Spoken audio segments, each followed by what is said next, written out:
कोल्हापूरमध्ये राज्य उत्पादन शुल्क विभागाने दारू तस्करांविरोधात मोठी धडक कारवाई करत तब्बल 65 लाख रुपयांचा अवैध देशी दारूचा साठा जप्त केला आहे.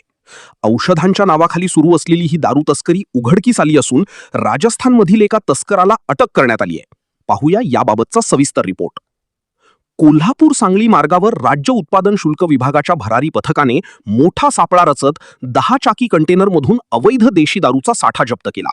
हातकणंगले तालुक्यातील मजले गाव हद्दीत हॉटेल ट्रायंगल जवळ ही कारवाई करण्यात आली.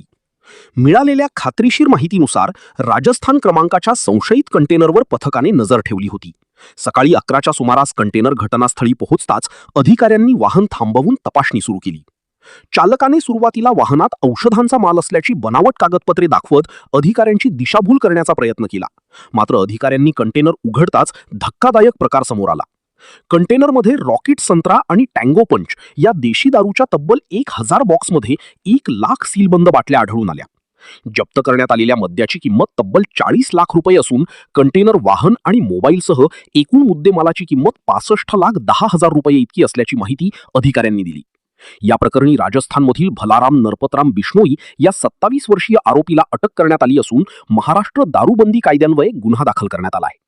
आरोपीला न्यायालयात हजर केले असता 5 दिवसांची पोलीस कोठडी सुनावण्यात आली आहे. राज्य उत्पादन शुल्क विभागाचे निरीक्षक सदानंद मस्करे यांच्या नेतृत्वाखाली ही कारवाई करण्यात आली.